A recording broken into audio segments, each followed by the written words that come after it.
আপনি কোরবানির ঈদের চাঁদ রাতে অবশ্যই আমরা 2 রাকাত হলেও নামাজ পড়ে কান্নাকাটি করব, মনের চাওয়া পাওয়া আল্লাহর কাছে চাও। 2 নম্বর আমল হচ্ছে জামাতের সাথে নামাজটা, আপনি ফজরের নামাজটা আদায় করে এরপরে আপনি ঘরে গিয়ে গোসল করবেন। 3 নম্বর আমল হচ্ছে নিজেকে সুন্দর একটা জামায় সুসজ্জিত করবেন। লুবসু আহসানি সিয়াব, সবচেয়ে সুন্দর জামাটা আপনি পরিধান করবেন, এটা 3 নম্বর কাজ। 4 নম্বর কাজ হচ্ছে তাতয়িব, সুগন্ধি ব্যবহার। আপনি সুন্দর একটা সুগন্ধি ব্যবহার করবেন, সুন্দর একটা সুগন্ধি আপনি গায়ে মাখবেন, সুন্দর একটা সুগন্ধি আপনি লাগাবেন, সুগন্ধিটা সুন্দর দেখে ব্যবহার করবেন, সন্ততিকে এই সুগন্ধি ব্যবহার করাবেন। 5 নম্বর কাজ হচ্ছে আমি ঘর থেকে না খেয়ে বের হব, অন্তত এতটুকুন করি, ঘর থেকে না খেয়ে বের হই। কোরবানির পশু দিয়ে খেতে পারলে তো খুব ভালো, যদি নাও পারি এই সময় আমরা না খেয়ে আমরা বের হব। 6 নম্বর কাজ হচ্ছে রাস্তায় চলার পথে আমরা বলবো আল্লাহু আকবার, আল্লাহু আকবার, লা ইলাহা ইল্লাল্লাহু, আল্লাহু আকবার, আল্লাহু আকবার, ওয়ালিল্লাহিল হামদ। আমরা পড়তে পড়তে পড়তে পড়তে আমরা যাব। এরপর 7 নম্বর কাজ হচ্ছে আপনি যারাই মসজিদে যাচ্ছি চুপচাপ গিয়ে মসজিদে আমরা গিয়ে বসবো। বাংলাদেশের 6 তাকবীরে আমরা সলাতু ঈদুল আযহা আমরা পড়ে থাকি, আমরা পড়ব। 8 নম্বর কাজ হচ্ছে নামাজ পরবর্তী সময়ে খুতবা শুনবেন। 9 নম্বর কাজ হচ্ছে যখন খুতবা শেষ তখন আপনারা বের হতে হতে, সবাই কোলাকুলি করতে হবে এমন না, অন্তত মুসাফা করবেন, সালাম বিনিময় করবেন, একজন আরেকজনকে দেখে রাগ রাখবেন না। ঈদের সময় রাগ ভুলে যাওয়ার সময়, ঈদ আসে রাগকে ভুলিয়ে দেওয়ার জন্য, শত্রুকে মিত্র বানানোর জন্য। এজন্য আপনি শত্রুকে বন্ধু বানান ঈদের এই সময়, রাগ ভুলে যান, কি হয়েছে না হয়েছে সব ভুলে যান, ভুলে গিয়ে আপনি এটা আপন বানাতে শিখেন। নিজে সালাম দেন, আগে দিয়ে বলেন যে ভাই ঈদ মোবারক, আসলে অনেক কিছু হয়েছিল সব ভুলে যান। এরপর 10 নম্বর কাজ হচ্ছে আমি শব্দ চয়নে যদি ঈদ মুবারক বললাম, অথবা তাকাব্বালাল্লাহু মিন্না ওয়া মিনকুম বললাম, তাকাব্বালাল্লাহু সালিহাল আমাল বললাম, কুল্লু আম ওয়া আনতুম বিখাইর বললাম, 10 নম্বর একটি কাজ হচ্ছে আপনি কুরবানি দিতে না পারলেও পশুর পাশে দাঁড়িয়ে যখন জবে করা হচ্ছে বিসমিল্লাহি ওয়াল্লাহু আকবার, বিসমিল্লাহি ওয়াল্লাহু আকবার, বিসমিল্লাহি ওয়াল্লাহু আকবার, আপনি বলার চেষ্টা করি। এটা একবার না বলি, একাধিকবার বলার চেষ্টা করি। বিসমিল্লাহি আল্লাহু আকবার, জবাই চলতেছে তখন আপনি বলতে থাকেন বিসমিল্লাহি আল্লাহু আকবার, বিসমিল্লাহি আল্লাহু আকবার, বিসমিল্লাহি আল্লাহু আকবার। এই যে বলতেছেন, আল্লাহ তাআলা কিন্তু এর দ্বারা অনেক অনেক অনেক সওয়াব দিচ্ছেন। এই আমলগুলো আমরা ঈদুল আযহা এই সময়ের সবচেয়ে বড় সুন্নাহসম্মত আমল বলে মনে করে এই আমলগুলো আমরা করতে থাকি। আল্লাহ রাব্বুল ইজ্জাতুল জালাল আমাদের ঈদকে কবুল করুক। সকলকে ঈদ মুবারক। তাকাব্বালাল্লাহু মিন্না ওয়া মিনকুম সালিহাল আমাল। কোরবানি যে আমরা করব, কোরবানির সাথে আকিকা করা যাবে কিনা?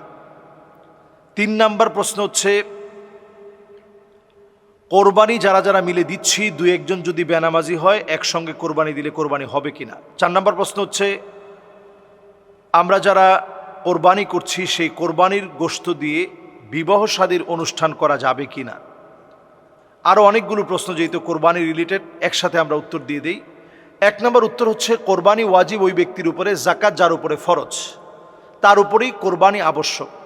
যদি আপনি যাকাত নাও দেন কিন্তু আল্লাহ তাআলা আপনাকে স্বাবলম্বী বানিয়েছেন, মোটামুটি আপনি সচ্ছলভাবে চলাফেরা করতে পারেন, আল্লাহ তাআলা আপনাকে সচ্ছল রেখেছেন, এমন ব্যক্তির উপরেও কোরবানি যদি সে দেয়, সে দিতে পারে, কোরবানি তার উপরেও আবশ্যক, যদিও তার নেশাব পরিমাণ সম্পদ হয়নি। ফুকাহায়ে কেরাম এ ব্যাপারে বলেছেন যে সচ্ছল ব্যক্তি সে যাকাত দিবে। এরপরের বিষয় হচ্ছে কোরবানির গোশত দিয়ে আপনি যদি অনুষ্ঠান করতে চান, যে বিষয়টি জানতে চেয়েছেন, হ্যাঁ, কোরবানির বিষয় দিয়ে আপনি বিবাহ শাদীর অনুষ্ঠান হিসাবে আপনি অনুষ্ঠান করতে পারেন। বিবাহ শাদীর যে লোকেরা আসছে তাদেরকে খাওয়াতে পারবেন, কোনো অসুবিধা নেই। এরপরে যে প্রশ্নটি করেছেন যে কোরবানির গোশত কি 3 ভাগ করতেই হবে কিনা, হ্যাঁ 3 ভাগ করাটা হচ্ছে মোস্তাহাব। কেউ যদি না করে তার কোরবানি হবে না এমনটা বলার সুযোগ নেই। আমরা করার চেষ্টা করব, কারণ আল্লাহ তাআলা সারা বছরই আমাদেরকে কিছু না কিছু খেতে দেন। এমন অনেক অভাবী মানুষ আছে যারা আসলে সারা বছরে একবারও গোশত খেতে পারে না, তাদের দিকে অন্তত আমরা তাকাবো। আমরা কোরবানির গোশত সবার মধ্যে বন্টন করে আত্মত্যাগ আমরা ভাগাভাগি করার চেষ্টা করব। এরপরে প্রশ্ন হচ্ছে কোরবানির সাথে আকিকা করা যাবে কিনা। হ্যাঁ, আকিকা করাটা কোরবানির সঙ্গে এটা উত্তম কাজ না। আকিকার একটা নির্দিষ্ট সময় আছে। নবীজি সাল্লাল্লাহু আলাইহি ওয়াসাল্লাম হাদিসের মধ্যে বলেছেন, কুল্লু গুলামিন রহিনাতুন বিআকিকাতিহি তুযবাহু আনহু ইয়াওমা সাবিহি ফায়ুহলাক ওয়া ইউসাম্মা। 7ম দিনে আপনি কি করবেন? আকিকা করবেন। 7ম দিনে পারেন নাই 14তম দিনে করবেন, এরপরে পারেন নাই 21তম দিনে করবেন, এরপরে পারেন নাই আপনি পরে করার চেষ্টা করবেন। এটাকে টেনে এনে আমরা কোরবানির সঙ্গে অ্যাটাচ করব না। যদি কেউ করে ফেলে তাহলে এটা বলার সুযোগ নাই যে কোরবানি হবে না, বরং এই কাজটা সুন্দর কাজ হয় না, আমরা এটা বলবো। এরপরের প্রশ্ন হচ্ছে কোরবানি আমরা যারা দিচ্ছি, এই কোরবানি দেওয়ার ক্ষেত্রে একজন যদি অথবা দুজন অথবা একাধিকজন যদি বেনামাজি হয় তাহলে কোরবানি হবে কিনা। আসলে আমরা কোরবানি দেওয়ার ক্ষেত্রে প্রত্যেকের ইনকামটা হালাল আছে কিনা বাহ্যিকভাবে এটা চিন্তা করব। প্রত্যেকে নামাজি কিনা এটাও আমরা চিন্তা করব, নেককার দিনদার কিনা এটা আমরা চিন্তা করব। কিন্তু সমাজে যদি এমন লোক পাওয়া না যায় তাহলে একেবারে ওই লোকগুলোকে দূর দূর করে আপনি তাড়িয়ে দিবেন। তারা কোরবানি দিতে চাচ্ছে, এটা একটা ফান্ডামেন্টাল ইবাদা, এবং এটা এমন একটা ইবাদা ওই লোকটাকে আত্মত্যাগ আর কোরবানি হয়তো আল্লাহ তাআলা এটার মধ্য দিয়ে শিখিয়ে দিবেন। কাজেই আমরা এটাকে ছোট করার মতো সুযোগ কিন্তু আমাদের নেই, সুযোগ কিন্তু নেই। আপনি ওই মানুষটাকে দূরে না সরিয়ে দিয়ে বরং আপনি তাকে বলবেন যে ভাই, একসঙ্গে যেহেতু আমরা কোরবানি দিচ্ছি, আসেন আজকে থেকে নিয়ত করে ফেলেন। আগে তো আল্লাহ তাআলা নামাজের কথা বলছেন, ইন্না সলাতি, এরপরে বলছেন অনুসুকি, এরপরে বলছেন ও মাহিয়ায়া ও মামাতি লিল্লাহি রাব্বিল আলামিন। আগে বলছেন নিশ্চয়ই আমার নামাজ, এরপরে বলছেন নিশ্চয়ই আমার কোরবানি, এরপরে বলছেন আমার জীবন, এরপরে বলছেন আমার মরণ লিল্লাহি রাব্বিল আলামিন, এই বিশ্বজাহানের প্রতিপালক আল্লাহ সুবহানাহু ওয়া তাআলার জন্য। কাজে যেহেতু নামাজটা আমরা পড়ছি, আমরা কোরবানিও করছি। ভাই যেহেতু কোরবানি দিচ্ছেন, আসেন নামাজটাও পড়ি, এরকম একটা দাওয়াত আপনি দিয়ে দেন। একেবারে যদি আপনি হিট করে বলেন না ভাই আপনি বেনামাজি, আপনার সঙ্গে কোরবানি দিতে পারবো না, তাহলে আপনার কোরবানির 12টা বাজায় ফেলবে। এই জন্য এটা আমরা বোঝার চেষ্টা করি। এরপরে প্রশ্নটা হচ্ছে যে কোরবানির যারা আমরা কোরবানি দিচ্ছি, যদি মৃত ব্যক্তির নাম কোরবানির মধ্যে থাকে, ধরেন আপনার বাবার নামে আপনার দাদার নামে আপনি একটা ভাগ রাখলেন, 7 ভাগের 1 ভাগ আপনার দাদার নামে আপনার বাবার নামে অথবা মৃত মায়ের নামে আপনি যদি দেন তাহলে কোরবানি হবে কিনা। হ্যাঁ, কোনো অসুবিধা নাই, এটাও আমরা করতে পারি। তবে এটা খেয়াল রাখতে হবে মৃত ব্যক্তিদের সংখ্যা জীবিত ব্যক্তিদের চাইতে যেন কম হয়।